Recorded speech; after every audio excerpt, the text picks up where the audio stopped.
नमस्कार दोस्तों, बहुत बहुत स्वागत है SBI न्यूज़ किसान की आवाज़ में। सभी देशवासियों को, सभी दर्शकों को 75वें स्वतंत्रता दिवस के वर्षगांठ की हार्दिक शुभकामनाएं SBI न्यूज़ के पूरे टीम की तरफ से और यहाँ जितने भी हमारे प्रतिनिधि और लोग हैं, इन सभी की तरफ से एक बार बहुत बहुत हार्दिक शुभकामनाएं। साथियों, 75वां वर्षगांठ आज मना रहे हैं हम लोग और साथ में है अमृत महोत्सव,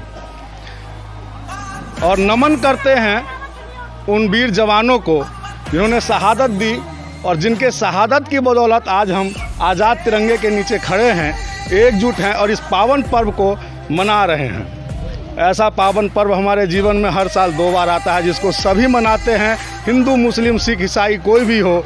जो हिंदुस्तान का है उसके दिलों में तिरंगा बसता है, दिलों में हिंदुस्तान बसता है, और जिसके दिल में हिंदुस्तान नहीं बसता वो हिंदुस्तान का नहीं होता।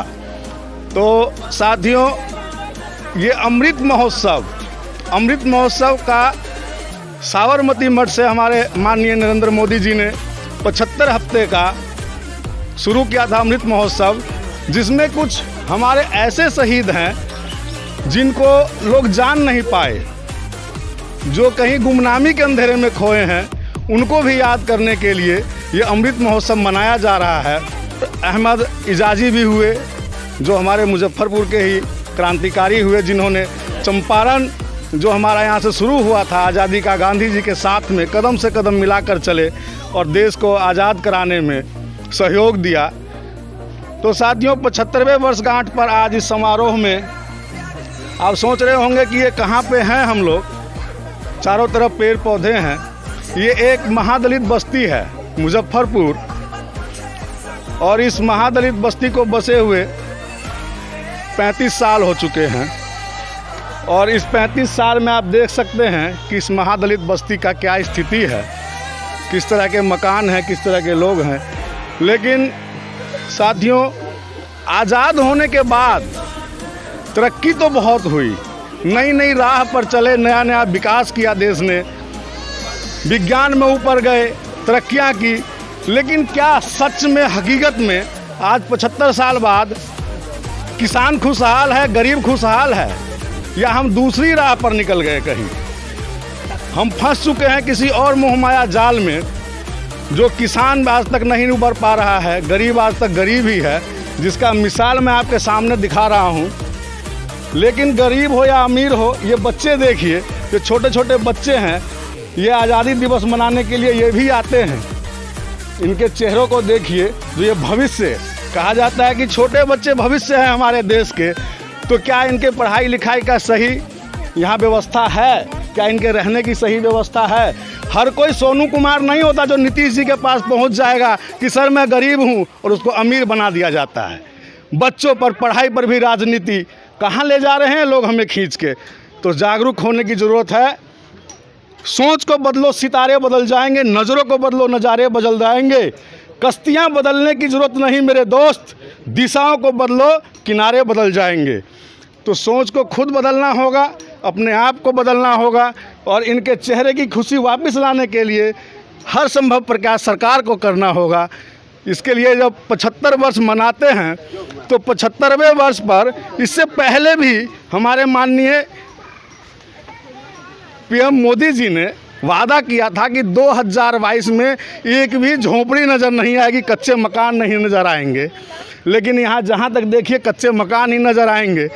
तो क्या भाइयों और बहनों और मित्रों, क्या ये मित्र इसी स्थिति में रहेंगे? क्या यही भारत 75 साल का अमृत महोत्सव मना रहा है? तो अमृत काल में, अमृत महोत्सव में एक बूंद भी तो किसानों और गरीबों को मिलना चाहिए। क्या हकदार नहीं है गरीब और किसान उस अमृत के एक बूंद का भी? तो दोस्तों, आज कुछ प्रतिनिधि भी हमारे साथ यहाँ पे हैं, जो इस वार्ड के मुखिया हैं। सर नमस्कार। अपना नाम और परिचय। मेरा नाम अरविंद कुमार सिंह हुआ। जी। कोल्वा पंचायत के मुखिया प्रतिनिधि। जी सर, इस बस्ती का थोड़ा सा स्थिति देख रहे हैं। हम तो इधर नहीं आते थे, लेकिन आज बुलाया गया तो देखे हैं तो इंदिरा आवास वगैरह क्या सरकार की तरफ से इन लोगों के लिए अलॉट नहीं हो पा रहा है? देखिए, इन लोगों में थोड़ा सा मजबूरी है। लोग जब तक ले नियम तो पहले दूसरा था, अब नियम बदल गया है। जी। जब तक ले किसी व्यक्ति को उनके नाम पर ज़मीन नहीं हो, उनको इंदिरा आवास नहीं मिलता है। इन लोग को है थोड़ा सा ज़मीनी विवाद है, जिसके कारण कि मामला फंस जाता है। जब तक इनको ज़मीन बिहार सरकार कहीं से नहीं व्यवस्था करती है, तब तक लोग थोड़ा सा लोग को परेशानी होगा। इसके लिए हम लोग प्रयास किए थे, लेकिन समय संयोग का ही है कि नगर निगम जो दिसंबर में लागू हो गया था, नगर निगम में पंचायत जा रहा था, तो लगभग 20-25 आदमी को इसमें बास्केट पर्चा मिलने जा रहा था। जैसे ही मतलब नगर निगम का हल्ला हुआ और सीओ साहब कहें कि अब हम लोग नहीं देंगे, अब नगर निगम में जाएगा तो नगर निगम अपना व्यवस्था वो अपने ढंग से करती है। इसके कारण यहाँ के लोग इंदिरा आवास से और ज़मीन से वंचित हो गए। तो आपने मुखिया जी से भी सुना कि ये दो धारी बीच में दो नाव पर सवार हो जाती है जनता। नगर निगम कहती है कि वो समझे, और वार्ड पार्षद, मुखिया, सरपंच या जो भी बनते हैं विधायक, वो कहते हैं कि सरकार समझे। तो समझेगा कौन, ये समझने की बात है। और क्या शुभ नाम हुआ आपका? जी, गरीबनाथ चौधरी सर। अच्छा, आप कितने साल से रह रहे हैं यहाँ पे? 35 साल से रह रहे हैं सर यहाँ पे। 35 साल से? जी सर। अभी आपका मकान कंप्लीट हो चुका है, छतदार मकान हो चुका है? नहीं सर, हम लोग तो पूछे तो 35 साल से भी जब से आए उसी तरह रह गए। 35 सालों से मकान नहीं बना? जी सर। अगल बगल स्कूल है? हाँ, अगल बगल आंगनबाड़ी सब मुस्लिम टोला में है सर। मुस्लिम टोला में है। और एक सर और हैं हमारे साथ, अपना परिचय दीजिए सर। आप अपना परिचय दीजिए। मेरा नाम प्रकाश सिंह हुआ। ठीक। जैसे गरीबनाथ जी को गरीबनाथ जी, हल्ला बंद कीजिए, रुकिए, जिले की बाद में उठाइएगा।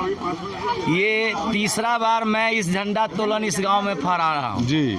कमिश्नर साहब भी आए थे जी, जब वकील सहनी मुखिया थे तो 2 मरतबे आए थे। तीसरा बार ये हमारे अब पैगंबरपुर कोलुआ के पंचायत के मुखिया कविता देवी पति अरविंद कुमार सिंह हुए जी। मैं भी यहाँ फिर तीसरा बार पढ़ेंगे। कीमती देवी पति अरविंद कुमार सिंह जी, शंकर जी अमीन साहब जी। और गरीबनाथ जी को मैंने इसी मन से कहा था, अभी गरीबनाथ जी सुन रहे हैं, कहाँ जिलेबी बांट रहे हैं। मैंने गरीबनाथ जी को बोला था, ये गरीबनाथ जी आप आइए, हमसे बात कीजिए इस बिंदु पर जी, ताकि ये सैकड़ों परिवार मुजफ्फरपुर के धरती अंचल कांटी पंचायत पैगंबरपुर कोलुआ के अंतर्गत है, और सारे लोग गरीब परिवार से आते हैं, हसुआ फरोश लोग हैं, और इन लोग को पास एक धूर जमीन नहीं है। इसको लिए आप आइए और हम लोग अंचलाधिकारी से मिलेंगे, डीएम से मिलेंगे, सीएम से मिलेंगे, जहां जाना होगा हम लोग जाएंगे। तमाम हमारे जो झुग्गी झोपड़ी जो बसे हुए हैं उसको लिए सरकार को इन्फॉर्मेशन करके हम लोग बातचीत करवाएंगे, इंदिरा आवास करवाएंगे। ठीक है, मैंने कई बार इसे जो कहा, मैं वह पुनः आज कह रहा हूँ, भोज कहीं होता है गरीबनाथ जी तो अंगिया पड़ता है खाने के लिए, तो आपको जाना पड़ेगा जी। अगर नहीं जाइएगा तो आप भोज से वंचित हो जाइएगा। इसलिए मैं यह कहना चाहता हूं, आप अभी से एक्टिव होइए, जो समस्याएं हैं उस पर विचार कीजिए। हमारे मुखिया जी से बातचीत कर मिलकर आप अंचल से लेके जिला से लेके राजधानी तक ले लिख सकते हैं इस समस्या के बारे में जी। बिल्कुल। आप नहीं कीजिएगा तो हर साल आएंगे, झंडा फहराएंगे, चले जाएंगे, क्योंकि जब तक समस्या एक मिनट बोलने दीजिए, उसके बाद बोलिएगा। हमारे हिंदुस्तान के रचयिता बाबा भीमराव, डॉक्टर भीमराव अंबेडकर ने हिंदुस्तान के संविधान लिखा। आपको सोचना होगा, आदमी जाति बड़ा नहीं होता है, आदमी का कर्म प्रधान होता है। रामायण में भी लिखा हुआ है, ये कर्म प्रधान विश्व सखीरा का, जो जस करनी तस फल चाखा। बाबा साहब ने एक दलित परिवार के व्यक्ति थे, महार परिवार से आते थे, और उस जमाने में, जिस जमाने में भेदभाव रहता था, उस जमाने में उन्होंने इंग्लैंड से बैलिस्ट्री पास किया और हिंदुस्तान के संविधान लिखा।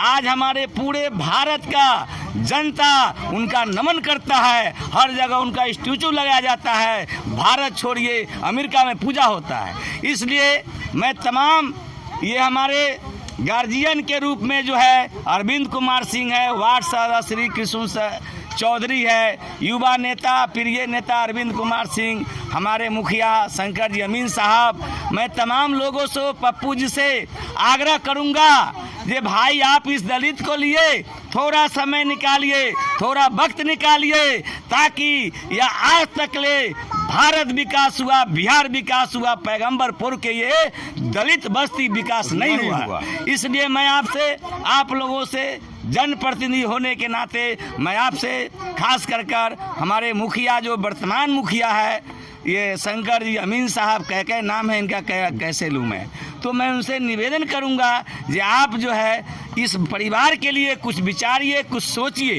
ताकि मेरा ये समाज जो आज तक उसी तरह है, इसी समाज से हम भी पैदा लिए हैं, तो पक्का मकान में रह रहे हैं, इसी समाज के मेरा भाई है, जो मैं सबको घर घर को जानता हूँ, ठेला चलाने वाले लोग हैं, हम भी पहले ठेला चलाते थे, सबको मैं चिंता हूँ जो कौन क्या है से, हमको दुख हो रही है इस बात की।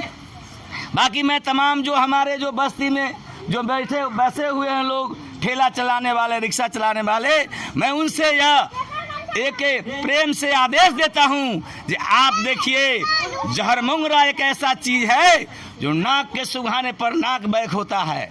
वह नाग जहरमोगरा से, यहाँ नट भाई का ही परिवार है, लोग हमारे दूरे दूरे घुमाते हैं जहरमोगरा नाग, तो जहरमोगरा से जब नाग बैक हो सकता है, तो उसको लिए सबसे बड़ा हथियार आपका शिक्षा है। अगर शिक्षा नहीं रजिएगा तो आप जीवन में कभी विकास नहीं कर पाइएगा।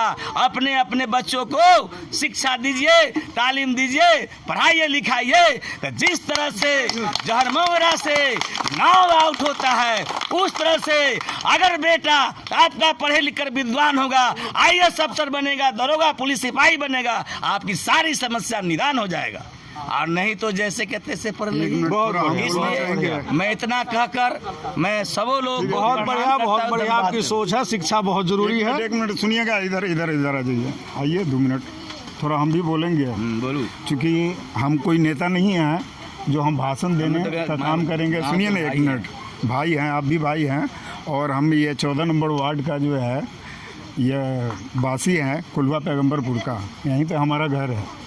और ये जो आवेदन की जो बात आपने कहा, ये आवेदन पहली बार नहीं, लगभग 10 बार 20 बार ब्लॉक से लेकर के जिला अधिकारी तक लोग देने का काम किया। ये भी है, बिल्कुल है, सब कुछ है, प्रेजेंट है, और हम पूर्ण रूप से ठीक है, लेकिन आज तक जो है कोई भी प्रतिनिधि, या वो मुखिया हो या वो विधायक हो या कोई भी ऐसा प्रशासनिक जो है कार्रवाई इस मोहल्ले पे नहीं हुआ। हम लोग जो है हर साल प्रयास करते हैं, जो जहाँ कहता है ब्लॉक से जो है आप जाइए ब्लॉक में आवेदन दीजिए, कभी कोई कहता है जो जिला में जाकर के आवेदन दीजिए, जिला अधिकारी को दीजिए, आपका काम हो जाएगा। लेकिन आज तक ये 37 साल होने जा रहा है, सन 1985 से लेकर के ये 2022 37 साल होने जा रहा है। लेकिन 37 साल में लगभग सभी सरकार आया, RJD का सरकार आया, जदयू का आया, BJP का आया, जितने भी सरकार आया इस मोहल्ला के लिए सब निकम्मा साबित हुआ। कोई सरकार इस मोहल्ले पे, इस पंचायत पे काम नहीं किया, जबकि शहर से सटा हुआ ये पंचायत है कुलवा पैगंबरपुर, जो अब नगर निगम में घोषित होने जा रहा है। लेकिन इससे पहले 35 साल 37 साल में क्या हुआ, नगर निगम अब होने जा रहा है, लेकिन 37 साल पहले नगर निगम नहीं था। और वो भी नगर निगम कब होगा, क्या होगा, मिलिए मिला जाता है भाई साहब, लेकिन क्या है, जब को नहीं होगा तो हम लोग करने के काम करेंगे। हमारा कहने का मतलब है कि जब तक हमारे पंचायत प्रतिनिधि हमको सपोर्ट नहीं करेगा, क्योंकि हम अगर जिला अधिकारी के पास भी जाते हैं तो बोलते हैं कि आपका मुखिया कहाँ है। चलिए, ये तो आप लोगों के बाद की डिबेट की बात है। इनका कहना है कि इन्होंने, हम लोग DM से मिलते हैं, इन्होंने हर घेरेंगे, CO का घेरेंगे, इन्होंने हर जगह एप्लीकेशन दिया, उसके बाद भी सुनवाई नहीं अगर होती है तो उसका भी रास्ता निकलेगा और प्रयासरत रहिए। तो हम यही चाहते हैं कि हमारा ये मीडिया के द्वारा, न्यूज़ चैनल के द्वारा हमारा आवाज़ जितने भी दलित बस्ती है, महादलित बस्ती है, जो अति पिछड़ा बस्ती है, इसका आवाज़ जो है कम से कम आपके न्यूज़ चैनल के माध्यम से जो है जिला अधिकारी आपको जो है राज्य स्तर पे जो है मुख्यमंत्री के पास जाए, ताकि इस बस्ती का बदहाली जो है बदल सके। तो साथियों, आपने प्रेम जी को भी सुना, इनकी समस्याएं सुनी, तो आज इस तिरंगे के नीचे एक आग्रह करूंगा कि इस न्यूज़ को ज़्यादा से ज़्यादा शेयर करें, लाइक करें, चैनल को सब्सक्राइब करें, ताकि ये आवाज़ हर किसी तक पहुंच सके, हर अफसर तक पहुंचे और लोग जान सके कि समस्याएं आज भी कहां पर साथियों, इसी के साथ विदा लेता हूं, मिलता हूं फिर अगले किसी समाचार न्यूज़ में। तब तक के लिए मनाइए हर्षोल्लास का त्यौहार 75वां स्वतंत्रता दिवस 15 अगस्त। जय हिंद, जय भारत, जय जवान, जय किसान।